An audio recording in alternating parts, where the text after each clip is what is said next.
In this episode that is focusing on Ayurveda, I wanted to link a little bit back to what I spoke in the last episode, which was on psychology and it was about self love.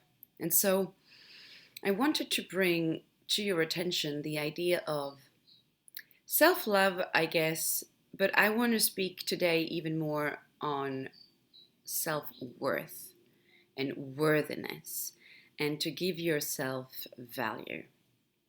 And why would I say that Ayurveda plays a role in increasing self worth? Well, let me begin with explaining how negligence is a sign of the opposite to that.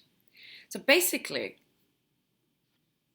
if you have bought a new car, you invested a lot of money in a car or a house or whatever you want, you felt the investment and you know its worth because there's a price tag on it, which means that you will take extra care of it, right? And you will, if it's a car, you will, bring it to the mechanics and all of that, like do the things that you have to do at the right times and make sure that you don't miss out on any of it, just so that you maintain the value of this car for as long as possible. And of course, it's exactly the same thing with yourself. Let's take it down to a little bit of a closer to home kind of, or closer to the subject, should I say, kind of thing. Imagine that you just found out that that you have an issue with your digestion, and you need to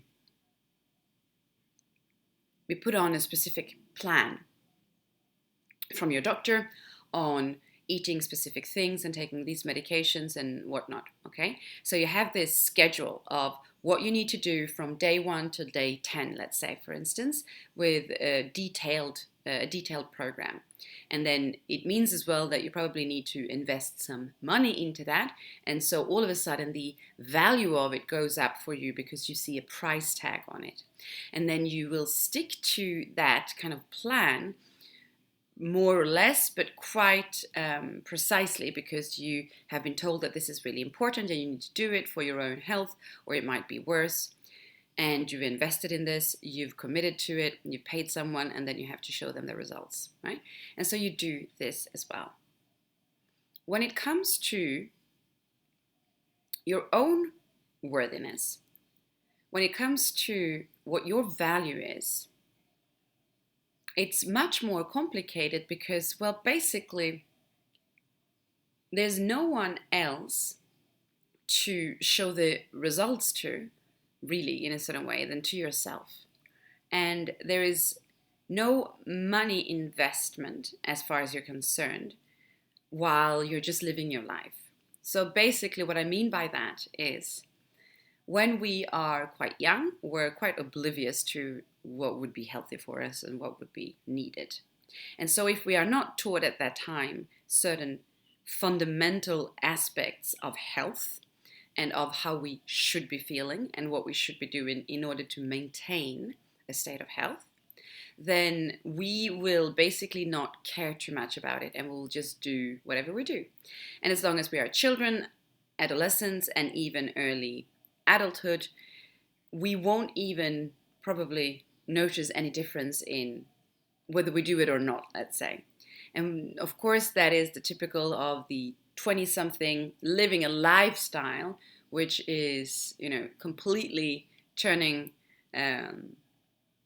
your life upside down in all kinds of ways. Partying, eating the wrong things, not eating at all, or eating too much.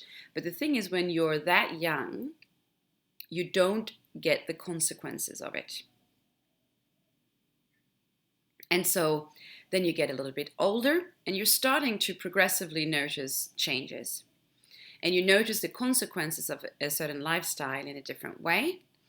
And that will begin to kind of speak to you, let's say, right? So it will speak to you in the sense that you realize that you are mortal. You realize that maybe you can't actually go out partying all night long and then expect that you'll be functioning properly the next day to go to work, for instance, or even just to do other things. And you'll start to have also different expectations on you that you might not have had when you were younger and even in your 20s of work or family or things like that. And you start to realize that you have to kind of juggle all of that in some way.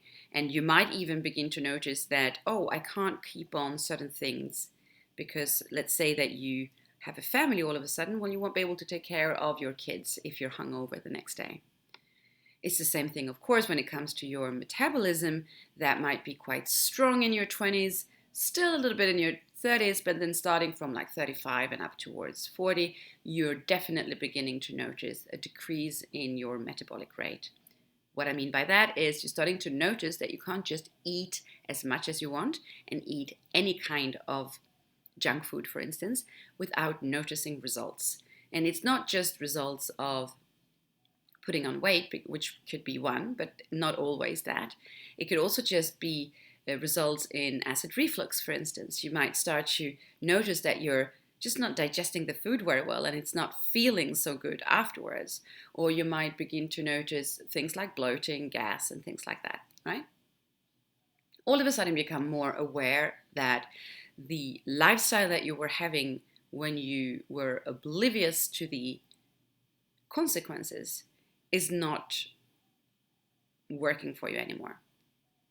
And this is also why, of course, when we're somewhere in our 30s, usually that's when we begin to take a little bit more serious our potential mortal aspect, that actually we will maybe not be around forever, and that if we want to continue seemingly quite healthy, we might need to pay a little bit extra attention to certain things.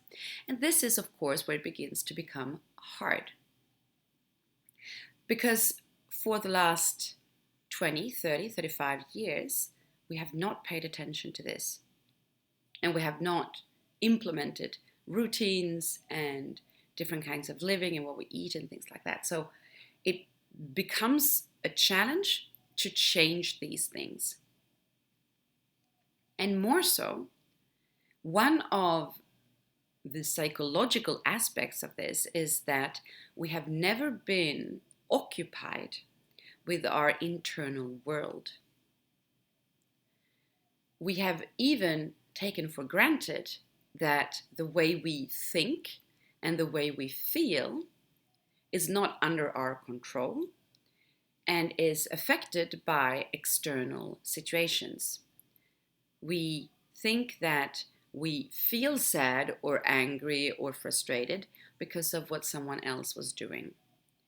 We believe that the thoughts in our head are the truth because, well, they seem so real.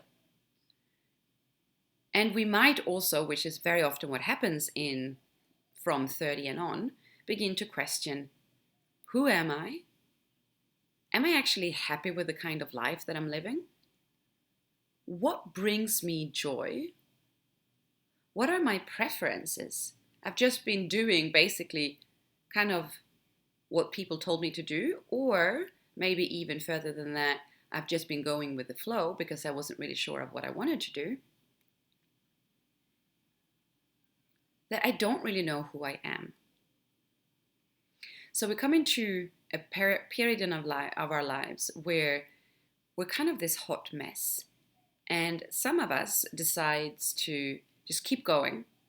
You know, it's just go, just drive, just continue driving, and we'll get to Grand Canyon, Thelma and Louise, and we'll just go with it, and then we'll die. Or, like, has become also a big trend, which is wonderful, of course, since the past, I want to say since the beginning of the 2000s. It was obviously there before, but beginning of the 2000s, I feel, and the 2010, the health trend has increased.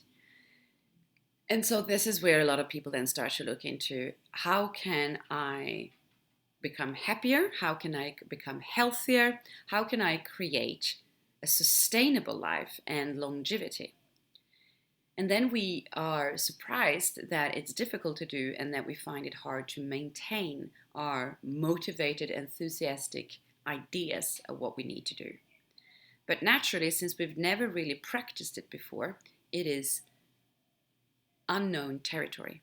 It's not familiar, it's not common to us, and it feels uncomfortable because it's new.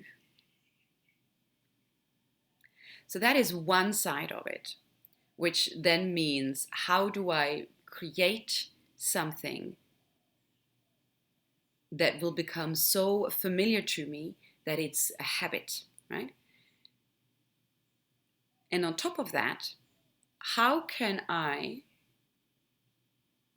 convince myself that it's worth it? Because one of the most difficult things when it comes to actual health and well-being is that the reward is not instant.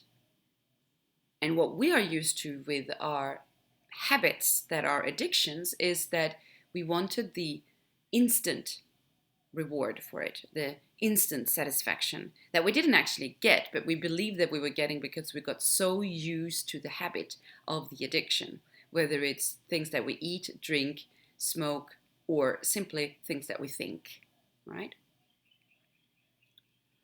So how do I manage, and this is the real crux of the thing, how do I manage to change my life so that it will be better, but that I stick to these changes that are not yet familiar to me without giving up on them, since I don't get the reward straight away. And so it kind of feels worthless, pointless, I want to say instead, from time to time. Once the motivation is gone, I don't see the point of it anymore. And what it boils down to is that because I haven't cultivated the inner world, I have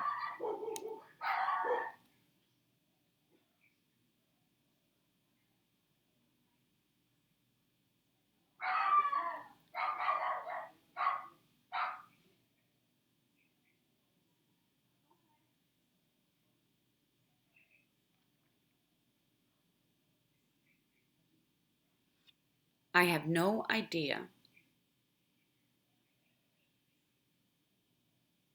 of my own value. I haven't invested, if you will. So there's no money on the table that says this is the price tag for me, for my internal world.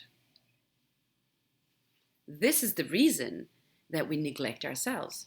This is the reason that we don't take that time to make sure that we feel good. It's the reason that people think that taking care of oneself is selfish.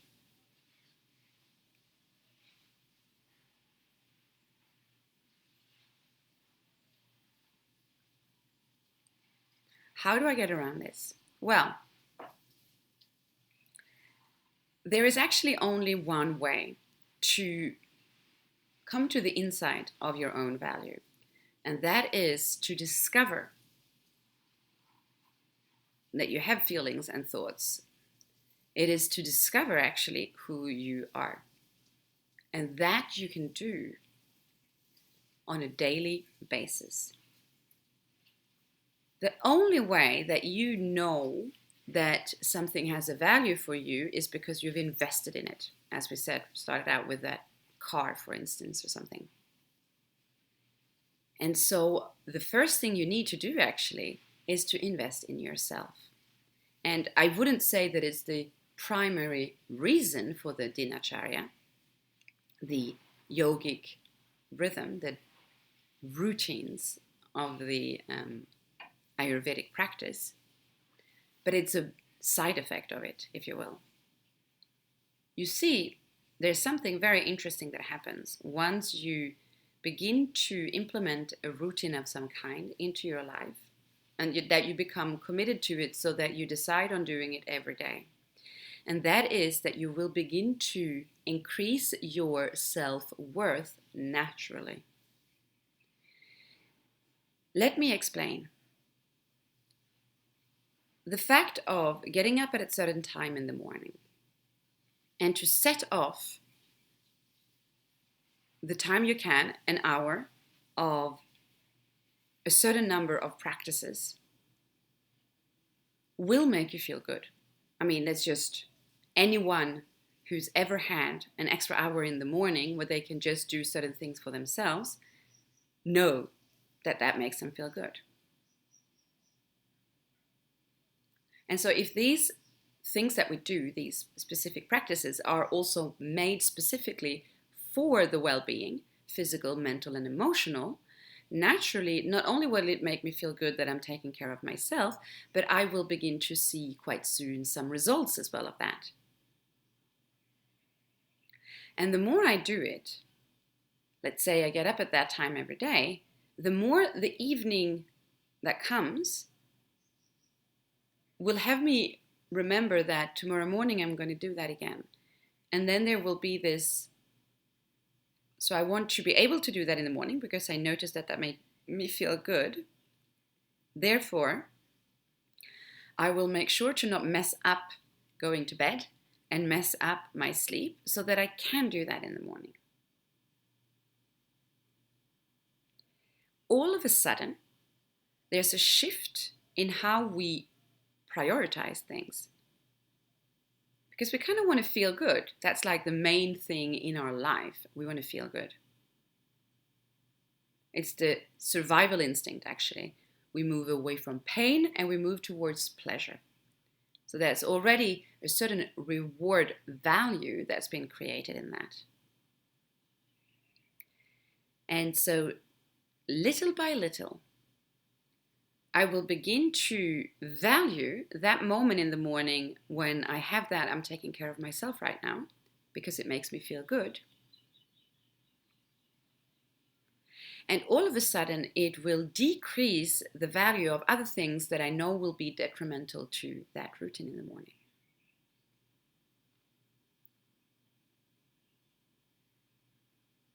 And it even becomes all of a sudden like a purpose. So all of a sudden, I've got this thing, right? I've got a project, just like the investment.